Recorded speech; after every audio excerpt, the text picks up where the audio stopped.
That's around. What? Isabelle wasn't just a cat. She was a force of nature. The kind that made guests nervous the second they walked into the house. I thought you wanted water. Sorry. Her icy stare could freeze anyone in place, and every hiss sounded less like fear and more like a warning. She ruled every corner like a tiny wild predator, and everyone quickly learned the same thing. Isabelle trusted no one except me. You're so cute, and you just have to go and harass them. Hi, I'm sorry. Oh! Sorry. Does everyone's cat do that? Yikes. I met her when she was only 8 weeks old, fragile and sick, so small she could fit into one hand. The vet wasn't even sure she would survive, but even then, Isabelle fought with everything inside her. During baths and medicine, she clawed, twisted, and growled, like survival itself burned in her tiny body. That was when I realized she wasn't ordinary. She was fierce. Isabelle. Why do you want to go outside? It will be fun.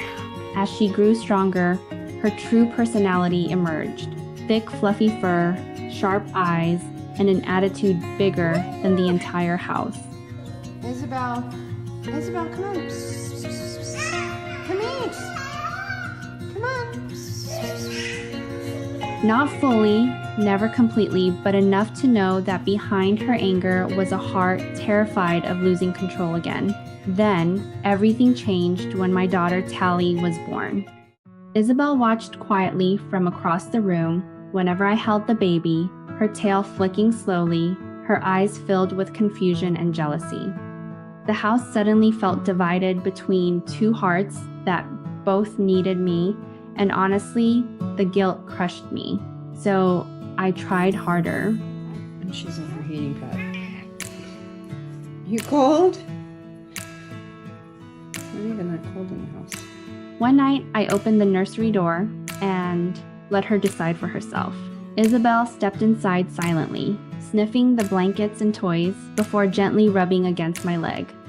"You still belong here," I whispered. Oh. Winter passed slowly, but something inside her began to soften. Then one spring morning, I walked into the nursery and froze.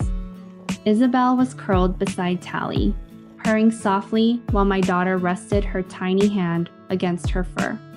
The same cat who once acted more dangerous than a wild animal now sat there like a silent guardian, protecting the little girl she once feared would replace her. Hi, Belle. Hi. Hi, beautiful. You purring?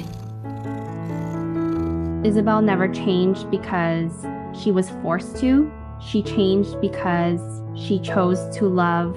Isabelle taught me something I'll never forget. Sometimes love isn't loud or easy. Sometimes it arrives slowly, hidden beneath fear, patience, and trust, earned one quiet moment at a time. Took you for a walk. I don't want to go again.